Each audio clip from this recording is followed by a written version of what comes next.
জল্পনা বাড়ছে বীরভূম তৃণমূলের অভ্যন্তরীণ রাজনীতিতে। চৈত্র সংক্রান্তিতে নলহাটির এলআইসি বিল্ডিংয়ে দলীয় সভা করে তৃণমূল। আলোচনা হয় সাংগঠনিক বিষয় নিয়ে।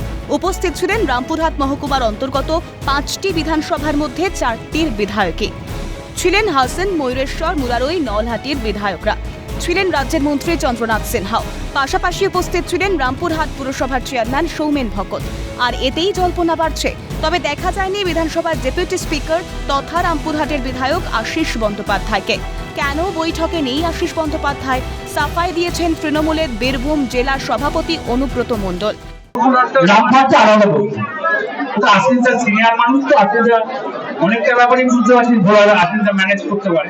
ওই জন্য এইগুলো হচ্ছে রামপাটটা খুব ইজি, সেটা আপনি থাকবেন না রামপাট। জেলা তৃণমূল সভাপতি এই সাফাই দিলেও সোমবারই রামপুরহাটের জন্য পৃথক কর্মসূচি নিয়ে আলোচনা করতে দেখা গিয়েছে বিধায়ক আশিস বন্দ্যোপাধ্যায়কে। প্রশ্ন উঠছে, কেন অনুপস্থিত রামপুরহাটের বিধায়ক আশিস বন্দ্যোপাধ্যায়? অনুব্রতর সঙ্গে দূরত্ব বাড়ছে তাই কি দলীয় কর্মসূচিতে অনুপস্থিত রাজ্যের ডেপুটি স্পিকার? তীব্র আক্রমণ শানিয়েছে গেরুয়া শিবির। বিজেপির বীরভূম সাংগঠনিক জেলার সভাপতি ধ্রুব সাহার মন্তব্য, নাটক করছে তৃণমূল। তৃণমূলের এই যে ডাকাডাকি না ডাকাডাকি, এটা নাটক। ভোটের সময় দেখবেন এরা সব এক হবে, কিন্তু এটা নিশ্চিত এইবারে 2026-এর নির্বাচনে আশিস মোল্লাকে রামপুরহাটের মানুষ আর ডাক দিবে না, তাকে বিদায়ই দিবে। সব মিলিয়ে জটিলতা বাড়ছে বীরভূম তৃণমূলের অন্দরে।